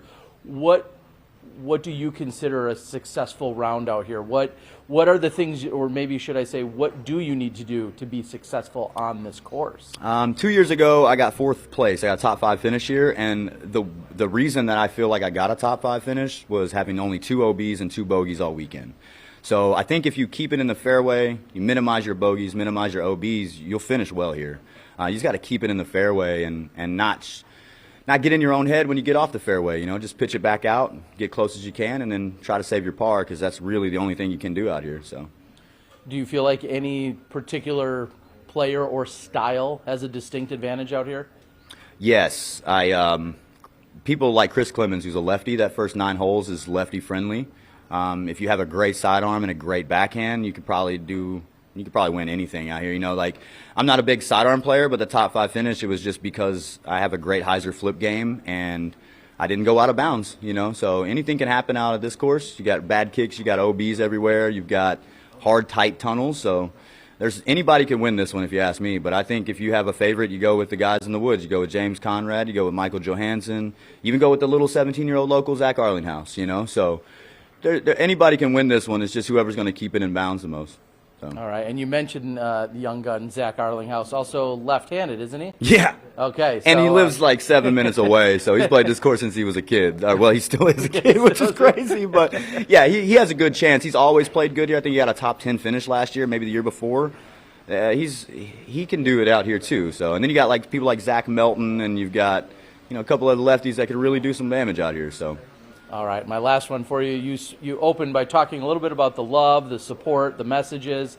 Who are you going to have out here? Do you have friends traveling in that, like you said, are caddying? Yeah. What's that support network look like for you, and how are they going to take it all in this week? I got a lot of friends from home, bought tickets, spectator passes, my dad, my brother, my family, just people who have always supported me throughout my 30-year career as a disc golfer. They know that this is my favorite course. They know it's not far away from home.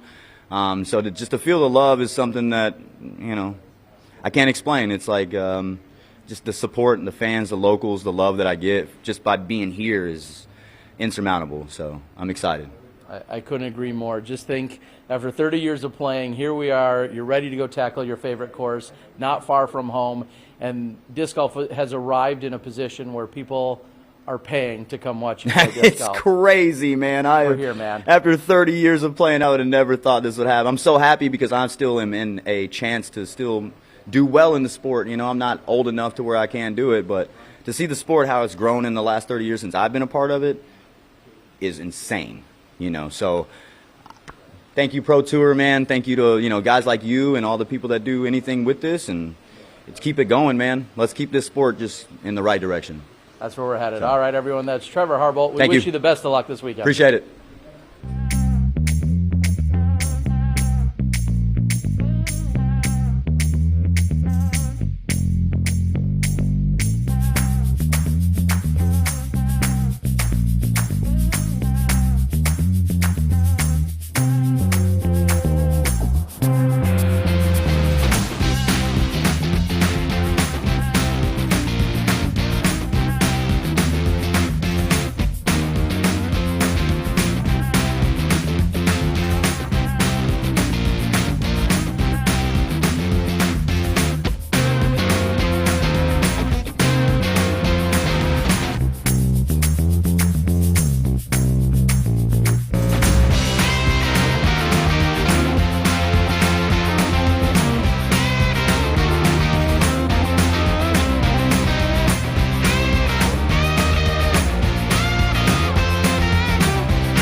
And joining us now is Rebecca Cox. And Rebecca, kind of like we just spoke to Trevor, you very much familiar with the course, with the area, with disc golf around here. Explain it for everyone out there. What does it mean to you? What's this golf like? Well, it's crazy to come to a course that I grew up playing, because I kind of got to see Idlewild back when it was, kind of to compare it to Northwoods last weekend, just when it was newer, the rough was rougher, the fairways were a lot tighter, and just to see how much it's grown over the years is it's so incredible, and it's so clean and professional looking. It's just very exciting to play it on such a high level like this. Yeah, and it's listed as the 9th best course according to UDisc, so the whole world knows about it. If they didn't play it, way back in those years, now they're seeing it on the Pro Tour. Does that instill some pride maybe in what you've been able to experience here? Oh yeah, it's just for me. I'm able to say, oh yeah, I've played this since I was a kid, and just to have that kind of experience, and I think kind of gives me a step up from others who this is newer for them, and I obviously got to base my game off of courses like this, so. Earlier in the year, I think I saw you posting to Instagram, you and your dad were out here playing some rounds, challenging one another. Refresh everyone's memory. How did those work out? Because your dad's obviously a really solid player as well. Yeah, I don't think a lot of people realize how good my dad is. He is 52 years old, and he's 990-something rated. He's still way up there, and he beats me all the time. It's super annoying, but yeah, it's just one of those things I get to take advantage of in my life, is just being able to have that time with my dad, and he still challenges me to this day, so yeah, that's really cool. I apologize, I didn't get a chance to look. Is he competing this weekend, I assume? He actually isn't. He didn't get a chance to sign up. It filled up too fast. Wow, okay, so is that is it an assumed, is it just an assumption that he'll slide into a caddy role, or will he be out here and be able to take in the golf? What's... He'll definitely be out here doing something. I have a buddy of mine that's caddying for me, and I don't know if I would let my dad caddy for me, honestly. All right, I have to follow up and ask, why not? I mean, you said he's super competitive. He knows your game better than anyone. You've been working on your form, but why wouldn't you let Dad on the bag? Because I already have him in my brain when I'm playing, so I don't need him there watching me. And I know he loves me and supports me or whatever, but I think it would just be too much for me. Speak about that for a moment. Your dad, like we just said, a good player and knows everything that's going on in the sport. Mm-hmm. Do you ever feel a sense of pressure? Do you ever feel or excitement knowing that your dad is so actively involved and is is part of the disc golf community as well? Does that tie together, or does it tie together too much?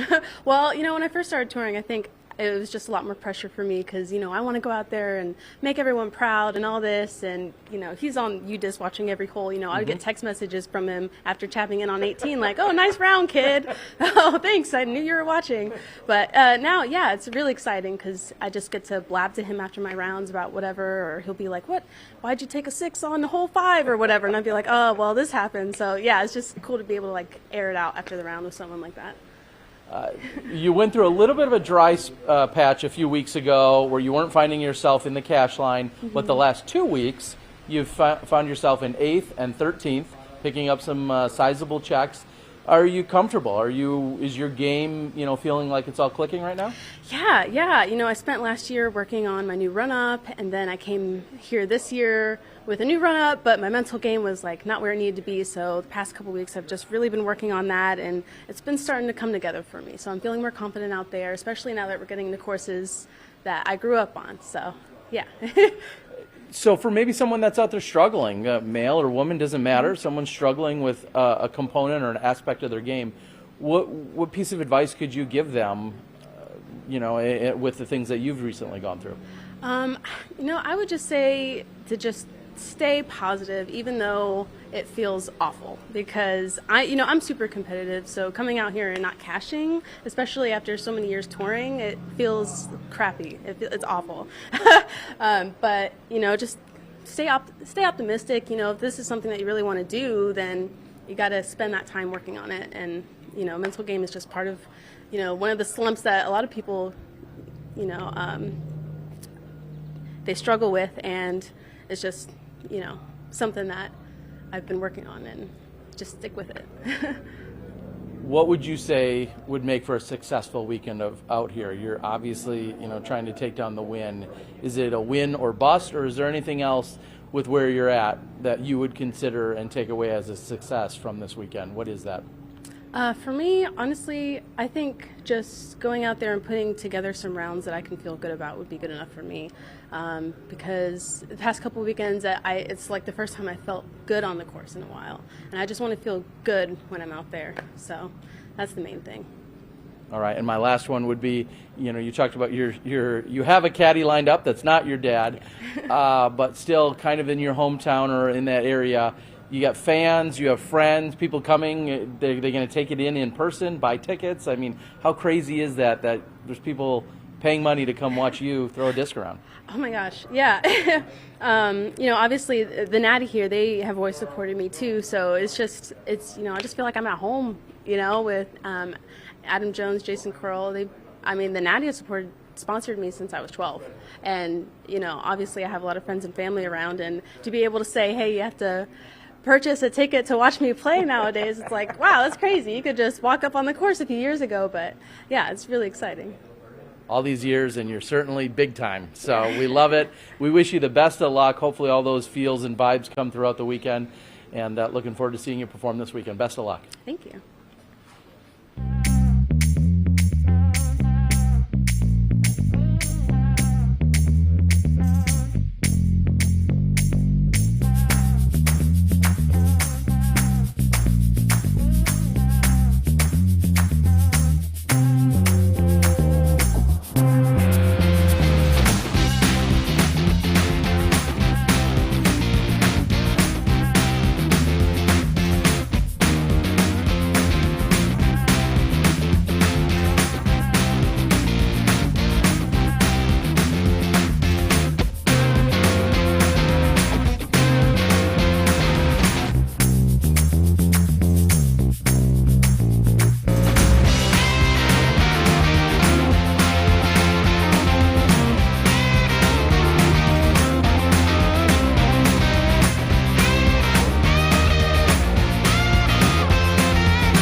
And joining us now is our Disc Golf Pro Tours Operations Director, and Seth Fendley. And Seth, crazy week, crazy turnaround to move from the event we just had, the 4-day weekend up at the Ledgestone, obviously coming down here, prepping for the 4th stop of this leg. I'll be generic. How are things going?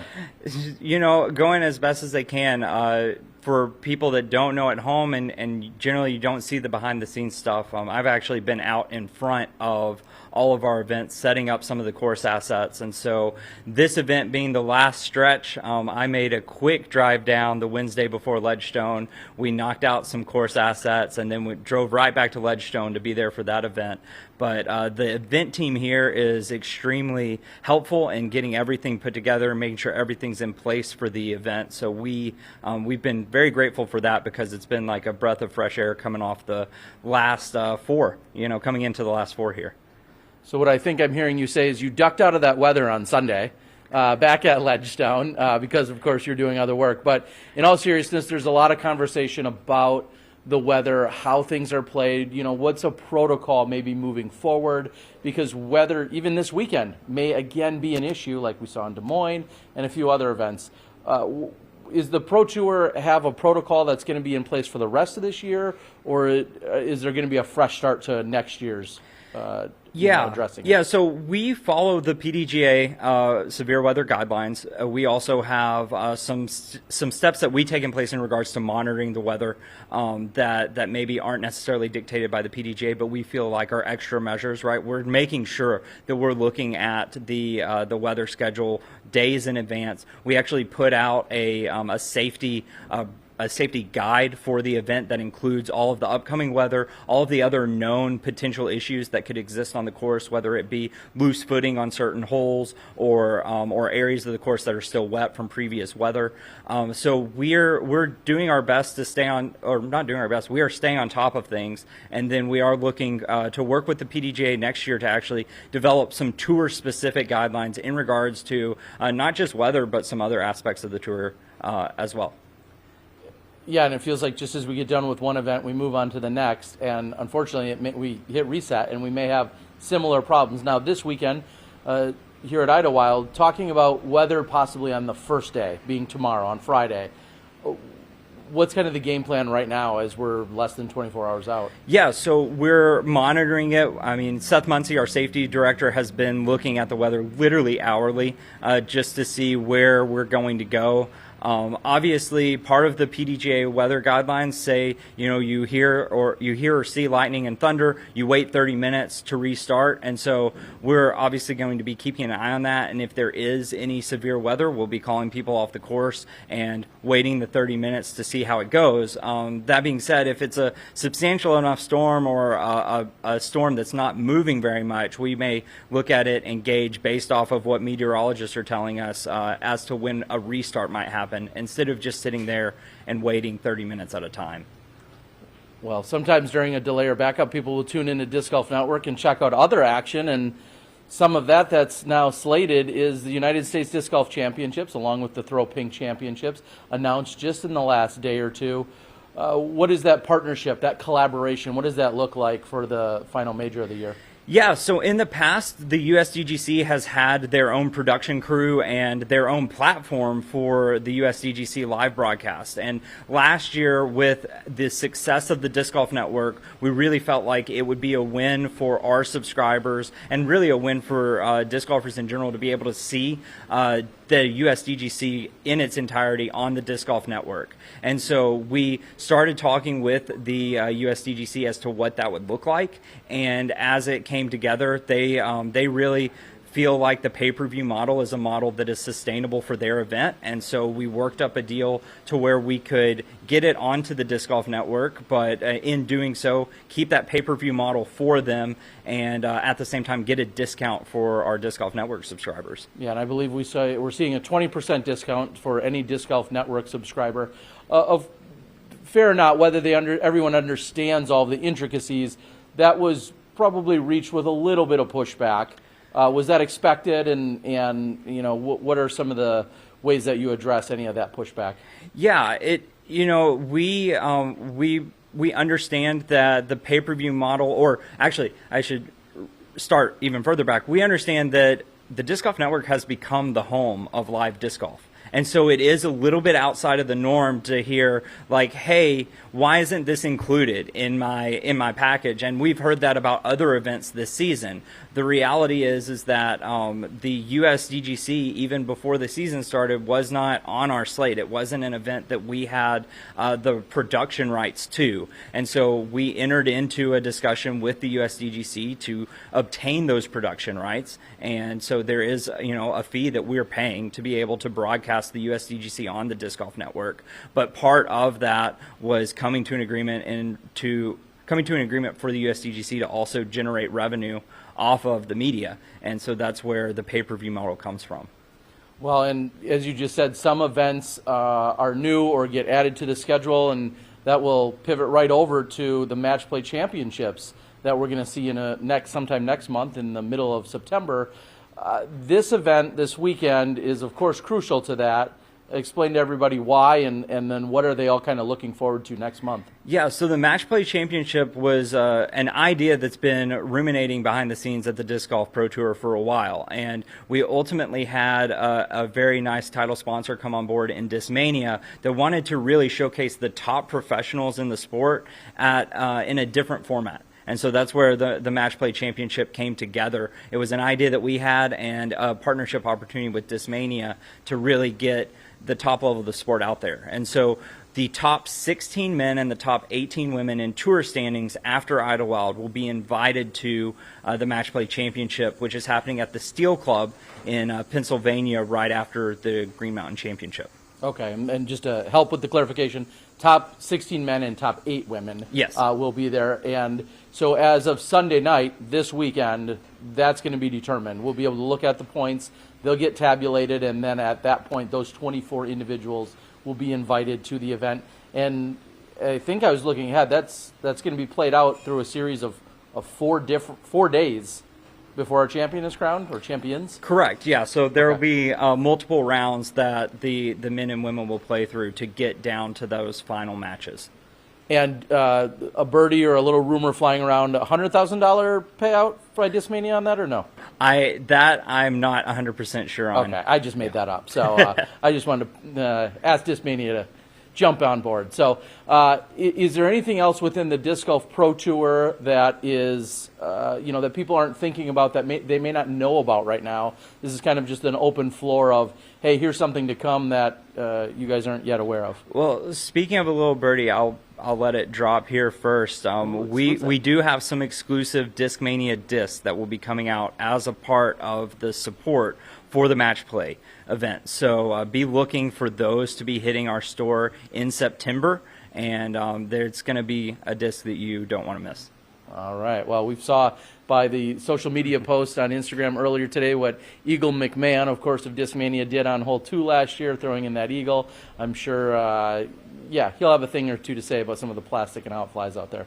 Seth, we appreciate you joining us. Thank you for jumping ahead, and as we continue to add more and more people into the mix of the Pro Tour, more hands on deck, more work, and everyone's continuing to elevate the tour, and you're certainly part of that. We appreciate it. Yeah, thank you.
Joining us now is our runner-up from last weekend at the Ledgestone Insurance Open. We've, of course, have Missy Gannon.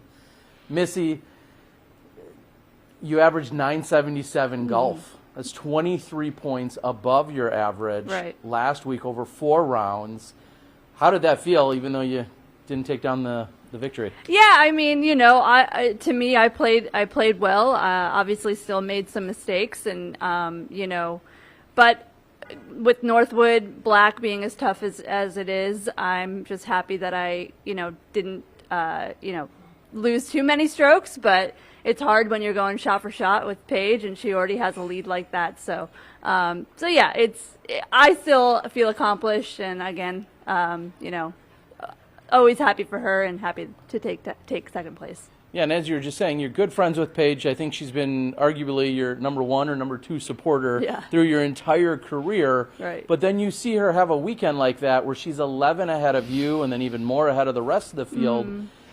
Is that Paige doing Paige things, or what does that say about the field, and how does someone like yourself keep up with her? Yeah, I think honestly, she had an incredible first round is really what it all comes down to. She, at least if you look between my score and her score at the end of the weekend, it was, she beat me by 11, but she beat me by 6. 6 of those 11 strokes were from round 1 alone. So, for her to come out and shoot that much under par at Northwood doesn't sound like a lot, but it is. I mean, everyone saw the course.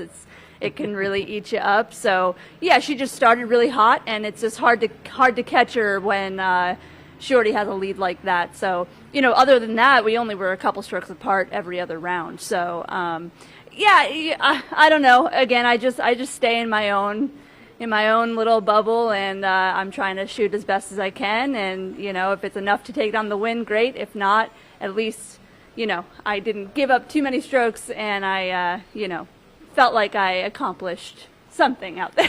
Yeah, certainly. I mean, when you're going up against arguably the best woman in the world, no matter what that deficit is, sometimes it's just you're not able to overcome it. Yeah. What you were able to overcome is in, I think, 2018 and 2019, you finished somewhere around 15th place at this event. Yes. Last year, huge jump up into 5th place. Right. Of course, I know you want to improve on that 5th place finish, but do you feel like last year, was there anything that clicked in the course, or was there anything that really, where you saw your score and your finish ultimately improve? Yeah, I remember thinking that, I think I even posted about how when I came in 5th place last year here, it was like 30 strokes better than my previous year's score, which is like, what?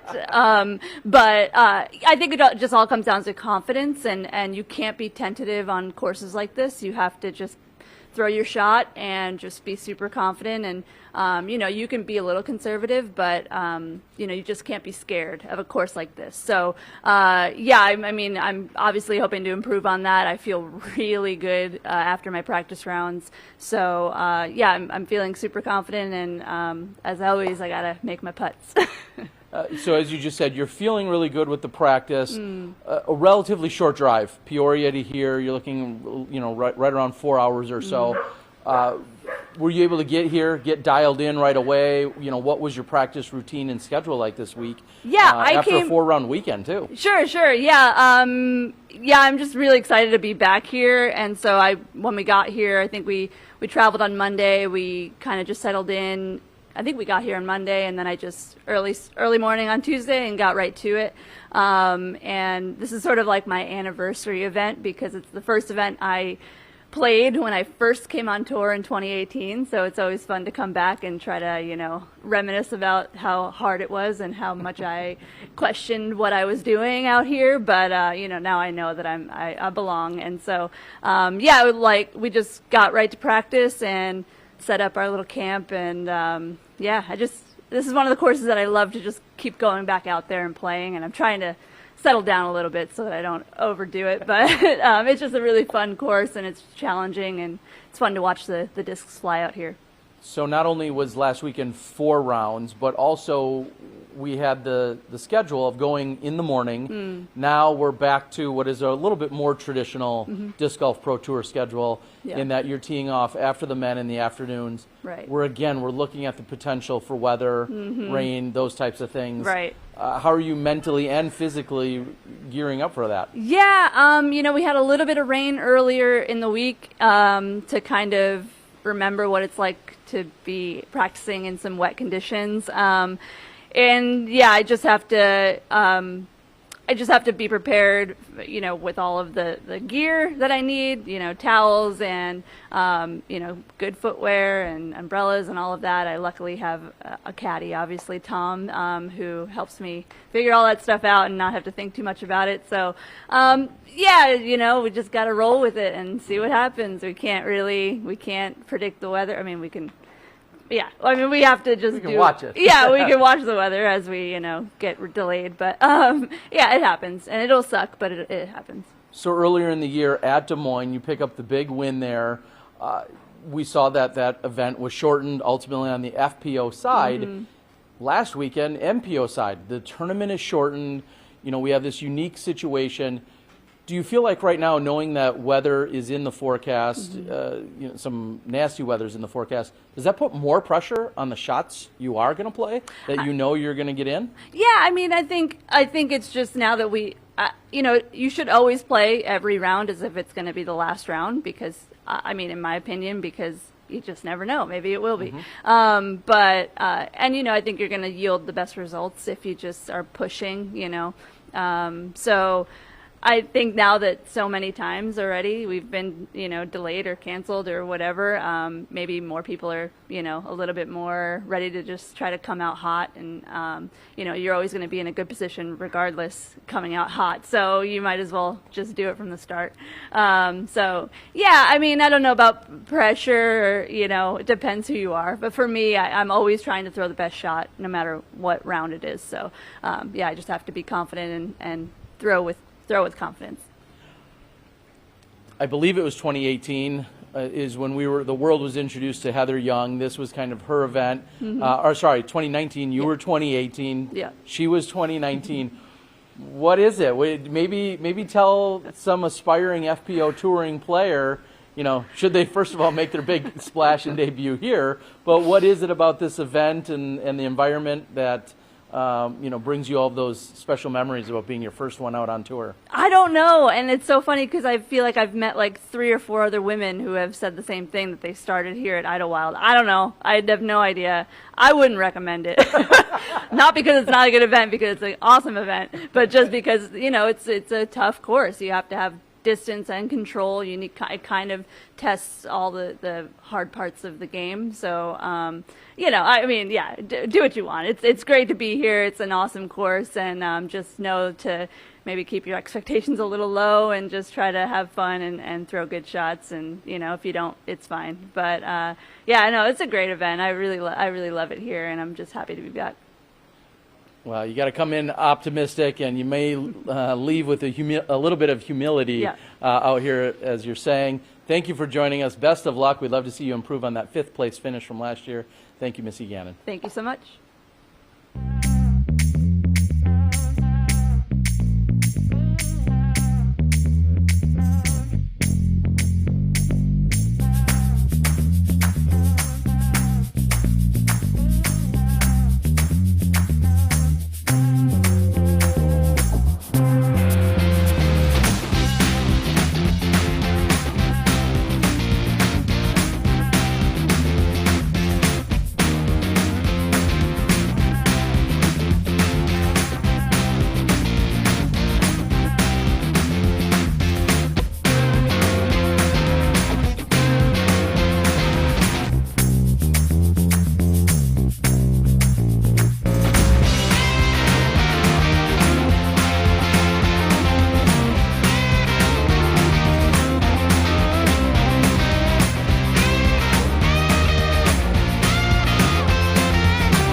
basking in the glory of that decisive win last weekend. We have Calvin Heimburg. I think that's how you're describing it, Calvin, right? I think I described it as a half win. All right, so let's get right into that. Of course, a crazy finish to last weekend's Elite Series event, the Ledgestone. Walk us through a few of those emotions and conversations that you had as that Sunday afternoon was unfolding. Yeah, I mean, there really wasn't a finish to the event, so I wouldn't even really call it that crazy. It's just showed up on Sunday, ready to play. Knew there could be some rain in the forecast, but nothing ever seemed like it was going to be that bad. But, you know, weather is weather, and it kind of does what it wants out here in the Midwest. And it was much worse than I initially anticipated, or I think anyone anticipated, and turned into, you know, a small delay that just kept getting longer and longer. And then all of a sudden the course was being showered in lightning. So, and ultimately nothing ended up happening after they blew the first horn. So round 3 scores were the final scores as outlined by the PDGA rules. Does that feel incomplete to you? I mean, yeah, of course. I mean, we didn't complete the event. There was 3 out of 4 rounds were played. So yeah, I mean, there's a little bit of a lack of conclusion to it, but it's the way it is. It's happened before, and, you know, who knows, it might not be the last time it happens. So maybe this is a bigger question for another day, maybe not. I feel like you're a man with all the answers. What do you feel like is the ideal way that this plays out? You know, if you could write the protocol, the policies, the procedures in your world, how do you see the conclusion of that event get wrapped up? I think we're getting to a place now where I think people need to be ready to come back on Monday, as long as the weather's permitting there.